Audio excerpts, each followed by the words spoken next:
Hi dears, ബ്രോഡാഡ് വിത്ത് ഫാമിലിയുടെ മറ്റൊരു വീഡിയോയിലേക്ക് സ്വാഗതം. ഇന്നൊരു അവധി ദിവസമായിരുന്നേ. സ്കൂളും ഓഫീസൊന്നും ഇല്ലാത്തതുകൊണ്ട് തന്നെ വിഷ്ണു മോനൊക്കെ വീട്ടിൽ തന്നെ ഉണ്ടായിരുന്നു. ഇങ്ങനെയുള്ള അവധി ദിവസങ്ങൾ കിട്ടുമ്പോൾ വേറെ പ്രത്യേകിച്ച് പരിപാടികളൊന്നും ഇല്ലാത്ത ദിവസം കൂടിയാണെങ്കിൽ എല്ലാവരും കൂടെ ഒരുമിച്ച് നിന്ന് എന്തെങ്കിലുമൊക്കെ ഉണ്ടാക്കൽ പതിവാണ്. ഇന്നിപ്പോൾ ഉച്ചക്കത്തേക്കുള്ള കറി വിഷ്ണു ഉണ്ടാക്കാമെന്ന് പറഞ്ഞിട്ടുണ്ട്. കറി ഉണ്ടാക്കാനായിട്ട് വിഷ്ണു വാങ്ങിച്ചിട്ട് വന്നിരിക്കുന്നതാണെങ്കിലോ ഉണക്കമീനാണ്. ഈ മീനിന് നമ്മളിവിടെ പറയാറുള്ളത് നത്തൽ എന്നാണ് കേട്ടോ. ഈ കുഞ്ഞ മീനുകളിലെ അതുകൂടാതെ മാന്തൽ മീൻ, നങ്കിമീൻ എന്നൊക്കെ നമ്മൾ പറയാറുള്ള ഈ ഒരു മീൻ കൂടെ വാങ്ങിച്ചിട്ടുണ്ടായിരുന്നു. ഇത് രണ്ടും കൂടെ ഒരുമിച്ചിട്ടിട്ടുള്ള ഒരു കറിയാണ്. ഇത് മാത്രമല്ല, ഇതിൻ്റെ കൂട്ടത്തിലെ ആള് വേറെയും എന്തൊക്കെയോ സാധനങ്ങൾ കൂടെ ഇടാൻ ഉദ്ദേശിച്ചിട്ടുണ്ട്. കുഞ്ഞൻ മീൻ കാണാൻ നല്ല ഭംഗിയുണ്ടെങ്കിലും ഇത് വൃത്തിയാക്കിയെടുക്കൽ കുറച്ച് പണിയാണ് അല്ലേ. ചെറുതിന് ഓരോന്നായിട്ട് അതിൻ്റെ തലഭാഗമൊക്കെ നുള്ളിയെടുക്കണമല്ലോ. മീൻ നേരാക്കാനുള്ള പണി അമ്മ ഏറ്റെടുത്തിട്ടുണ്ട്. അമ്മ മീൻ വൃത്തിയാക്കി എടുക്കുമ്പോഴത്തേനും അതിനാവശ്യമായിട്ടുള്ള സാധനങ്ങളൊക്കെ മുറിച്ചു കൊടുക്കാമെന്ന് ഞാനും വിചാരിച്ചു. അതുകൂടാതെ നമുക്ക് ഉപ്പേരിക്കുള്ള സാധനങ്ങളൊക്കെ റെഡിയാക്കണമല്ലോ. എല്ലാവരോടും ഒരുമിച്ച് ഇങ്ങനെ അടുക്കള കയറിയാൽ സമയം പോണത് അറിയില്ല കേട്ടോ. സംസാരത്തിനിടയിൽ പണി തീരുന്നതും അറിയില്ല. രാവിലത്തെ ബ്രേക്ക്ഫാസ്റ്റ് ഒക്കെ എല്ലാവരും കഴിച്ചു കഴിഞ്ഞ് കുറച്ച് സമയം ഇരുന്നതിന് ശേഷമാണ് ഉച്ചക്കത്തേക്കുള്ളത് ഉണ്ടാക്കാനായിട്ട് നമ്മളെല്ലാവരും കൂടെ അടുക്കളയിൽ കയറിയിരിക്കുന്നത്. ഇടയ്ക്ക് മോനും വന്നിട്ട് ഹെൽപ്പൊന്നും ചെയ്യുന്നില്ലെങ്കിലും എന്തൊക്കെയോ കാര്യമായിട്ട് സംസാരിച്ചുകൊണ്ടിരിക്കുന്നുണ്ട്. ചെറിയ മീൻ ശരിയാക്കി എടുത്ത ശേഷം വലിയ മീനിൻ്റെ തോലൂടെ അമ്മ ചീന്തിയെടുക്കുന്നുണ്ട്. വലുത് നമ്മൾ 2-3 ഇടുന്നുള്ളൂ കേട്ടോ. ഈ കുഞ്ഞൻ മീനുകളാണ് കൂടുതലായിട്ട് ഇട്ടിരിക്കുന്നത്. മീനിലെ ചളിയെല്ലാം നന്നായിട്ട് തന്നെ കഴുകി കളഞ്ഞ ശേഷം മഞ്ഞപ്പൊടി വെള്ളത്തിലൂടെ ഒന്ന് കഴുകിയെടുക്കാറുണ്ട് കേട്ടോ. അമ്മ മീൻ വൃത്തിയാക്കി എടുക്കുന്ന സമയം കൊണ്ട് ഞാൻ ഓരോ സാധനങ്ങളായിട്ട് കട്ട് ചെയ്ത് വെച്ചിരുന്നു. അതുകൊണ്ട് തന്നെ വിഷ്ണു കുക്ക് ചെയ്യാനും തുടങ്ങിയിട്ടുണ്ട്. വെളിച്ചെണ്ണ ചൂടായ ശേഷം അതിലേക്ക് ഉലുവയാണ് ആദ്യം ഇട്ട് കൊടുത്തത്. ഉലുവ പൊട്ടി വന്നപ്പോൾ 3-4 കറിവേപ്പിലയും നീളത്തിൽ മുറിച്ചെടുത്ത ഇഞ്ചിയും വെളുത്തുള്ളിയും കഷ്ണങ്ങളും കൂടെ ആഡ് ചെയ്ത് കൊടുത്തു. അത് ജസ്റ്റ് ഒന്ന് ഇളക്കി കൊടുത്തിട്ട് കൂടെ തന്നെ വലിയുള്ളി നീളത്തിൽ അരിഞ്ഞതാണ് ആഡ് ചെയ്ത് കൊടുത്തിരിക്കുന്നത്. ഓരോ സാധനങ്ങളായിട്ട് ആൾ എണ്ണയിൽ ഇട്ടുകൊണ്ടിരിക്കുന്ന സമയം കൊണ്ടാണ് ഓരോന്നായിട്ട് ഞാനും കട്ട് ചെയ്ത് കൊടുത്തുകൊണ്ടിരുന്നത്. ആ സമയത്താണ് അമ്മ മീനും കഴുകിക്കൊണ്ടിരുന്നത്. അതുകൊണ്ട് തന്നെ എല്ലാം പെട്ടെന്ന് തന്നെ ആയി. മീൻകറിക്കുള്ള സാധനങ്ങൾ കൂടാതെ ഉപ്പേരിക്കായിട്ട് ഉരുളക്കിഴങ്ങാണ് എടുത്തിരിക്കുന്നത്. നമ്മളിവിടെ ഉപ്പേരി എന്നാണ് പറയാറുള്ളത്. മെഴുക്കുപുരട്ടി എന്നൊക്കെ പറയുന്നു തോന്നുന്നു അല്ലേ ചില സ്ഥലങ്ങളിൽ. ഇനിയിപ്പോൾ ഉപ്പേരി മെഴുക്കുപുരട്ടിയൊക്കെ ഉണ്ടാക്കുന്നത് രണ്ടും രണ്ട് രീതിയിലാണോ എന്നുള്ളതും എനിക്കറിയില്ല കേട്ടോ. നമ്മളിവിടെ എല്ലാത്തിനെയും പറയാറുള്ളത് ഉപ്പേരിയും തന്നെയാണ്. വലിയുള്ളി പകുതി വഴന്ന് വന്നപ്പോൾ തന്നെ കൂട്ടത്തിൽ കുറച്ച് ചെറിയുള്ളി മുറിച്ചതും 2 പച്ചമുളകും കൂടെ ഇട്ട് കൊടുത്തിട്ട് കുറച്ച് സമയം അടച്ചു വെച്ചിരുന്നു. 2-3 മിനിറ്റ് തന്നെ എല്ലാം കൂടെ സെറ്റായി വന്നിരുന്നു. ഇനി അതിലേക്ക് ഒരു വലിയ തക്കാളിനെ കൈകൊണ്ട് നന്നായിട്ട് പിഴിഞ്ഞുടച്ച് ചേർക്കുന്നുണ്ട്. ഇതിനെ നന്നായിട്ട് തന്നെ ഒന്ന് ഇളക്കിയെടുക്കാം. കൈകൊണ്ട് പിഴിഞ്ഞിട്ടത് കൊണ്ട് തന്നെ തക്കാളി വേഗം വഴന്നു വന്നു കേട്ടോ. പിന്നെ അതിലേക്ക് ആഡ് ചെയ്ത് കൊടുത്തത് ഇഞ്ചി വെളുത്തുള്ളി പേസ്റ്റാണ്. ഇഞ്ചി വെളുത്തുള്ളി പേസ്റ്റ് നമ്മളിവിടെ അരച്ച് ഫ്രിഡ്ജിൽ സൂക്ഷിക്കലാണ് പതിവ്.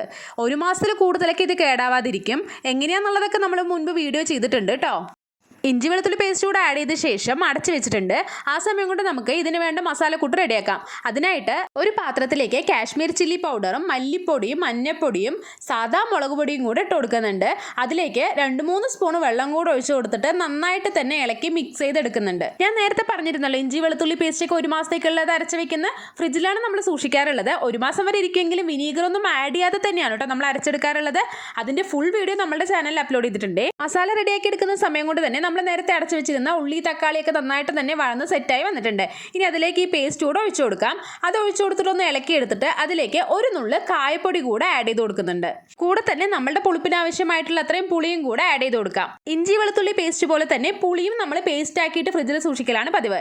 ഇത് 3-4 മാസം വരയ്ക്കും കേടാവാതെ തന്നെ ഇരിക്കും കേട്ടോ. ഇങ്ങനെയുള്ള കാര്യങ്ങളൊക്കെ നമ്മൾ നേരത്തെ തന്നെ ചെയ്ത് വെക്കുകയാണെങ്കിൽ കുക്കിംഗ് നമുക്ക് വളരെ എളുപ്പമായിരിക്കും.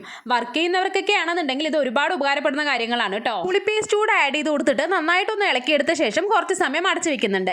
ഇതെല്ലാം കൂടെ പച്ചമണം പോയിട്ടൊന്ന് സെറ്റായി വരാനായിട്ടാണ്. ഈ സമയം കൊണ്ട് തന്നെ മുറിക്കാനുള്ള സാധനങ്ങളെല്ലാം മുറിച്ചെടുത്തിരുന്നു കേട്ടോ. കൈയോടെ തന്നെ അടുക്കളയും അങ്ങോട്ട് വൃത്തിയാക്കി ഇട്ടു.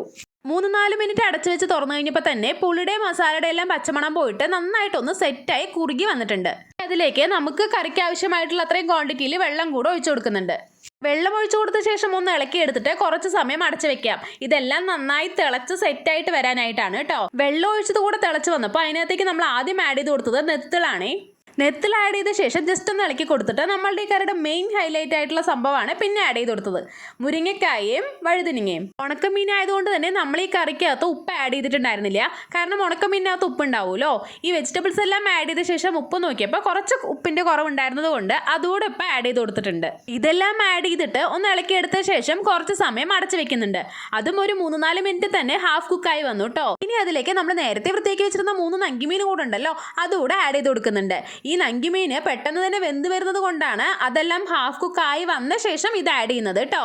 അതുപോലെ തന്നെ ഈ നങ്കിമീൻ ആഡ് ചെയ്ത ശേഷം ഒരുപാട് ഇട്ട് ഇളക്കാനും പറ്റില്ല, അത് ഉടഞ്ഞു പോകാനുള്ള ചാൻസ് ഉണ്ട്. അതുകൊണ്ട് തന്നെ പതുക്കെ ഒന്ന് ഇളക്കി കൊടുത്തിട്ട് കുറച്ച് സമയം വീണ്ടും അടച്ചു വെക്കുന്നുണ്ട്. 2-3 മിനിറ്റ് തിളച്ച് കഴിഞ്ഞപ്പോൾ തന്നെ നമ്മൾ അടുപ്പ് ഓഫ് ചെയ്തിരുന്നേ. കാരണം മൺചട്ടി ആയതുകൊണ്ട് തന്നെ അതിൻ്റെ ചൂട് കുറച്ച് സമയം കൂടെ നിൽക്കൂലോ. അടുപ്പ് ഓഫ് ചെയ്ത ശേഷം അതിൻ്റെ മുകളിലേക്ക് കുറച്ച് കറിവേപ്പിലയും പച്ച വെളിച്ചെണ്ണയും കൂടെ തന്നെ കുറച്ച് മല്ലിയിലയും കൂടെ ഇട്ട് കൊടുക്കുന്നുണ്ട്. എന്നിട്ട് കുറച്ച് സമയം അടച്ചു വെച്ച് തുറന്നാൽ അടിപൊളി ടേസ്റ്റിലുള്ള ഉണക്കമീൻ കറി റെഡിയായി. മുരിങ്ങക്കായും വഴുതിരിങ്ങയൊക്കെ ചേർന്നിട്ടുള്ള ഉണക്കമീൻ കറിയുടെ ടേസ്റ്റ് ഒന്ന് വേറെ തന്നെയാണ് കേട്ടോ. ഇതുപോലെ ഉണ്ടാക്കി നോക്കാത്തവരുണ്ടെങ്കിൽ എന്തായാലും ഒന്ന് ഉണ്ടാക്കി നോക്കൂ, അത്രയും ടേസ്റ്റാണ്. കൂടെ തന്നെ നമ്മളുടെ ഈ വീഡിയോ ഇഷ്ടപ്പെട്ടാൽ ലൈക്ക് ചെയ്യാൻ മറക്കല്ലേ. വീണ്ടും മറ്റൊരു വീഡിയോയിൽ കാണും വരേക്കും ബൈ.